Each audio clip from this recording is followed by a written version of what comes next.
Okay, hello everyone. Today our topic is brachial plexus. So before going to brachial plexus, let's have an overview of CNS and PNS. So let's see. Here we have a brain, and here we have a spinal cord.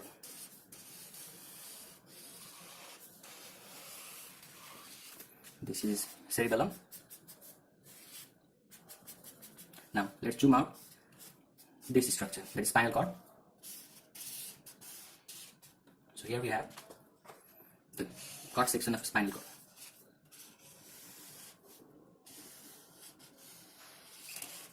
This is the central canal of spinal cord.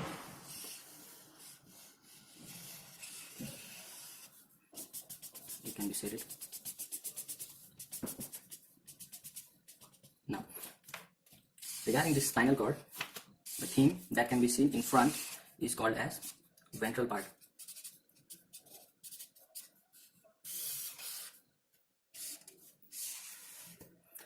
And this is dorsal part of the spinal cord. Now from here we'll make ventral root.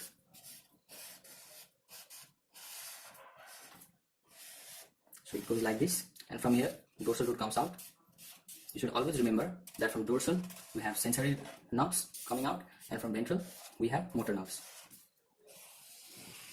So here is the nerve coming out. Now let's see. This falls under CNS, that is central nervous system, and the parts originating from here can be called under peripheral nervous system, that is PNS. Okay, so this root is called dorsal root of spinal cord, and this can be called as ventral root. As I have already mentioned, dorsal, here there is S, so from here sensory nerve fiber originate, and from ventral motor nerve fiber originate. So this is a spinal nerve,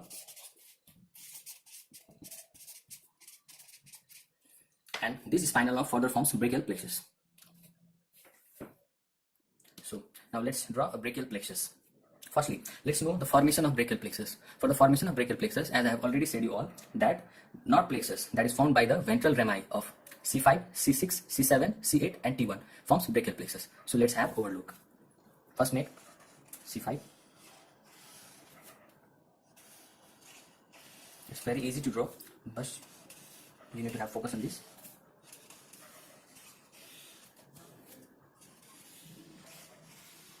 This is a schematic diagram that I have adopted from Mood Anatomy. C5 vertebra, C6, C7, C8 and T1. From here the nerve roots arises, that also mainly from ventral rami. Okay, but sometimes in some people this nerve roots arises from either C4 or they either arises from T2. Suppose if they arise from C4, then they will be ending at C8, and this type of brachial plexus will be called as prefixed brachial plexus. And if it arises from T2, that is starting from C6, then that type of brachial plexus will be called as postfixed brachial plexus. Okay, firstly, brachial plexus have altogether 5 things, that is root, trunk, division, cord and branches. This should be learned in series, that is firstly we will draw root, then trunk, then division, then we have cord, and finally branches that supply different muscle. So for the root, let's make some line of demarcations that will separate root from trunk, trunk from division and division from cord and branches. Okay, so I have drawn some demarcation here. This can be drawn with light pencils.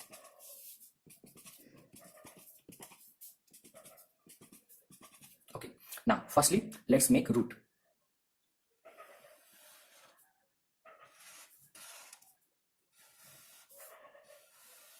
So here we have C5, C6 combining. C7 does not combine with anyone, it goes alonely. Similarly C8 and T1. Okay, now by the union of C5 and C6 it's form a trunk, and the name of the trunk is superior trunk. Okay, then we have middle trunk and then inferior trunk. So the superior trunk divides into 2 divisions, that is anterior division and posterior division. So I will make one anterior division coming out. Here I have made anterior division. Posterior division is made by dotted lines. Why it is made by dotted lines? Because it lies posteriorly, which can't be seen from this view. So I have drawn it from by dotted lines. And this is the anterior division from middle trunk, sorry. Okay. And again, it will also have a posterior division, which will be made by a dotted line. Okay. And again, we have dotted lines from here. We have to remember one thing, that I have made anterior division of superior and middle trunk here and here, but in case of inferior trunk, I will be making posterior division like this, such that this 3 posterior division combines to form a single chord. So again, I will expand it, and now there will be formation of a lateral chord. All the posterior division combines to form a posterior chord, and finally the anterior division that comes from the inferior trunk forms medial chord. Okay, so this was all about. Let's name it. Before naming it, we should know that from the root we have altogether 2 nerves. Now the name of the nerves are dorsal scapular nerve and long thoracic nerve. So let's make it. Here from C5 I have made a nerve. The name of this nerve is dorsal scapular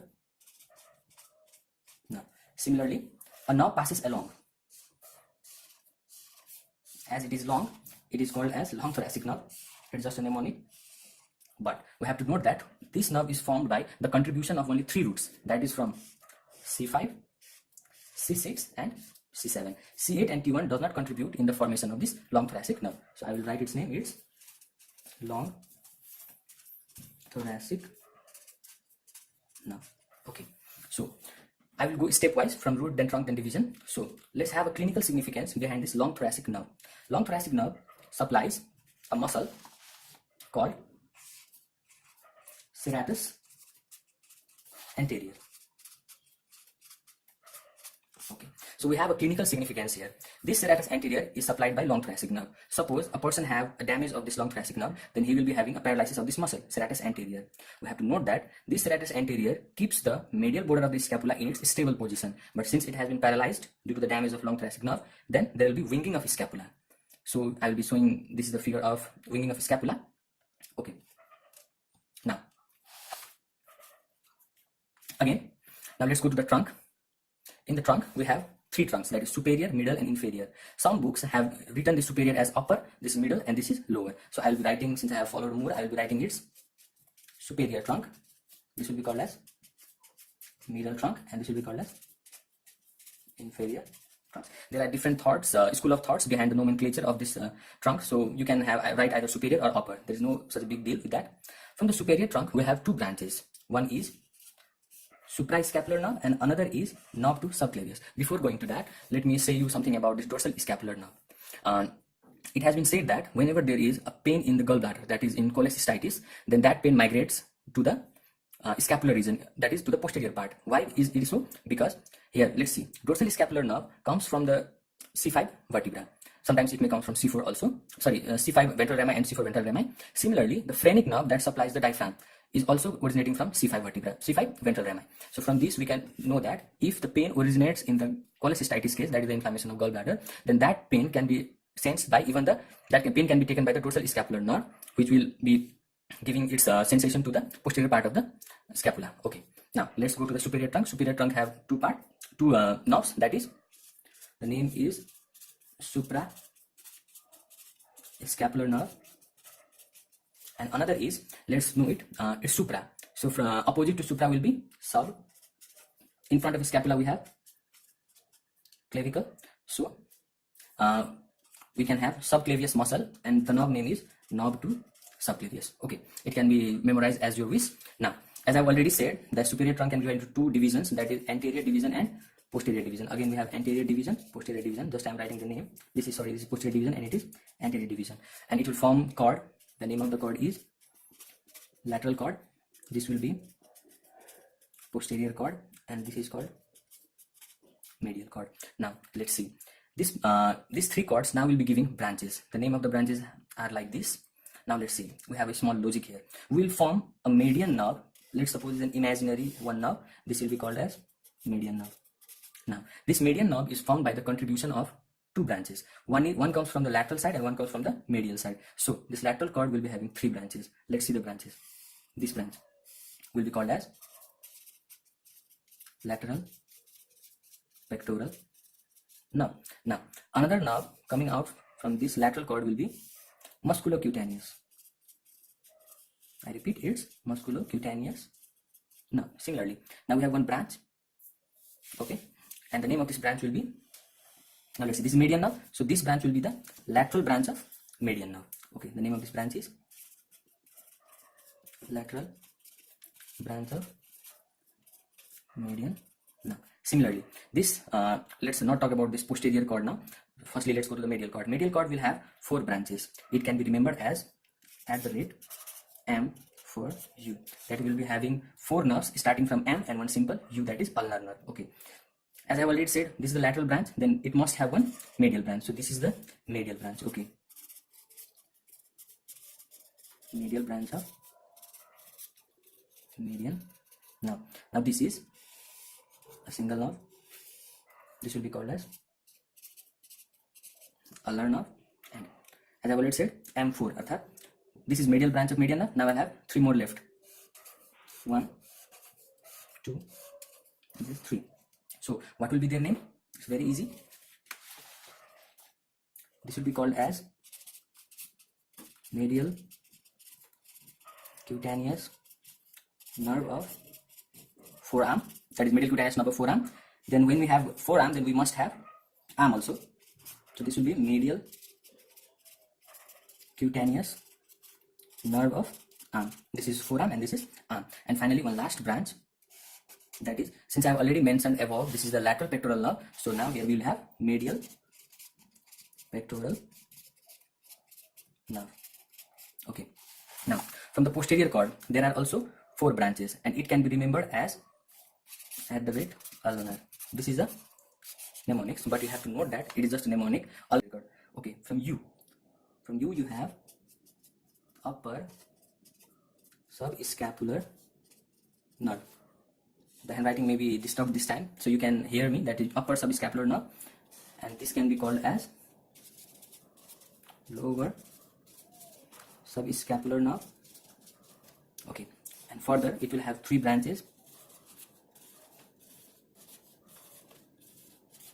So what is the name of those branches? This is U, this is L. Now I will need NAR. That is this.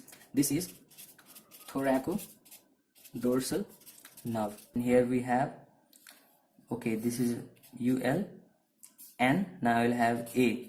A means axillary nerve, and R means radial nerve. Okay, this was all about brachial plexus. Now we will be dealing with the clinical concepts. Okay, now let's deal with herb paralysis. So here we can see the figure. In this figure, we will have a herb's point, that is the point where 6 nerves meet, as shown in this figure. Okay, so what are the causes of herb paralysis? The causes are birth injury. What type of birth injury? That can be observed here when there is excessive increase in the angle between the head and the left shoulder during this delivery.